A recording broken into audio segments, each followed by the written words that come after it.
And we are back with our daily Bible readings. Hi, my name is Alan Todd Boyd Jr. We're conducting our daily Bible reading for May 3rd.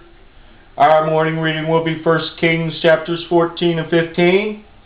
Our evening reading will be Luke chapter 22 verses 21 through 46. Okay, so let's go ahead and get started. 1 Kings chapter 14. At that time Abijah the son of Jeroboam fell sick. And Jeroboam said to his wife, Arise, I pray thee, and disguise thyself, that thou not be known, to be the wife of Jeroboam, and get thee to Shiloh. Behold, there is Ahijah the prophet, which told me that I should be king over this people.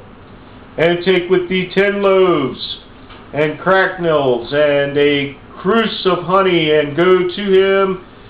He shall tell thee what shall become of the child. And Jeroboam's wife did so, and arose, and went to Shiloh, and came to the house of Ahijah. But Ahijah could not see, for his eyes were set by reason of his age. And the Lord said unto Ahijah, Behold, the wife of Jeroboam cometh to ask a thing of thee for her son, for he is sick.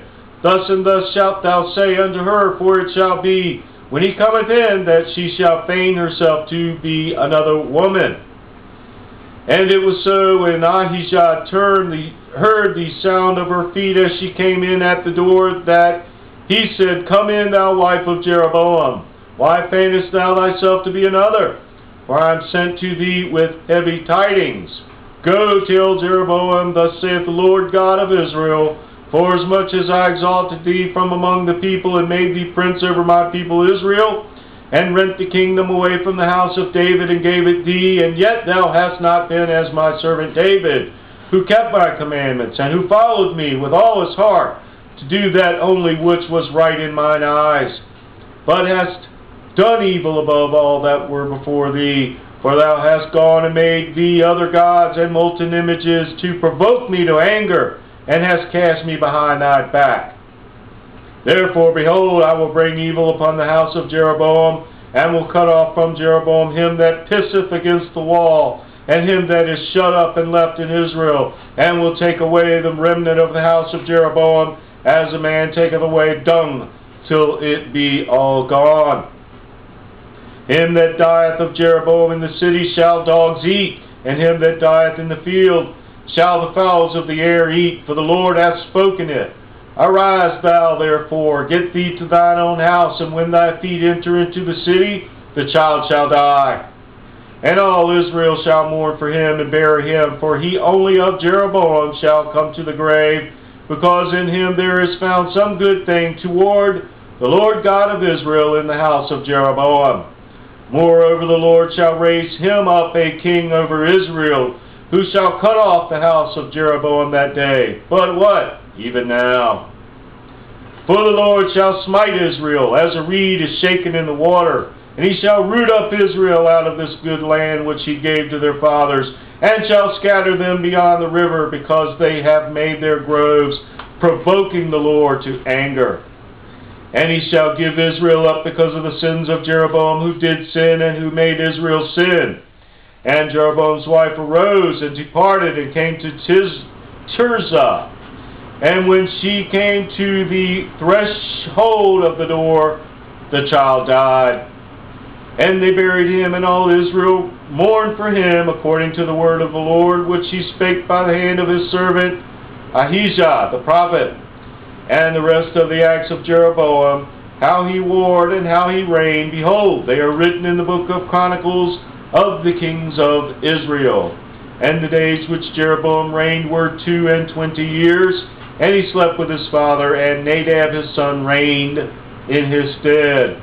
And Rehoboam the son of Solomon reigned in Judah. Rehoboam was 41 years old when he began to reign, and he reigned 17 years in Jerusalem, the city which the Lord did choose out of all the tribes of Israel, to put his name there, and his mother's name was Naamah, an Ammonitess. And Judah did evil in the sight of the Lord, and they provoked him to jealousy with their sins which they had committed above all that their fathers had done. For they also built them high places and images and groves on every high hill and under every green tree. And there were also Sodomites in the land, and they did according to all the abominations of the nations which the Lord cast out before the children of Israel. And it came to pass in the 5th year of the king Rehoboam that Shishak, king of Egypt, came up against Jerusalem. And he took away the treasures of the house of the Lord, and the treasures of the king's house he even took away all. And he took away all the shields of gold which Solomon had made. And King Rehoboam made in their stead brazen shields, and committed them into the hands of the chief of the guard, which kept the door of the king's house. And it was so, when the king went in unto the house of the Lord, that the guard bare them, and brought them back into the guard chamber. Now the rest of the acts of Rehoboam, and all that he did, are they not written in the book of the Chronicles of the kings of Judah? And there was war between Rehoboam and Jeroboam all their days. And Rehoboam slept with his fathers, and was buried with his fathers in the city of David. And his mother's name was Naamah, an Ammonitess, and Abijam his son reigned in his stead. The word of the Lord.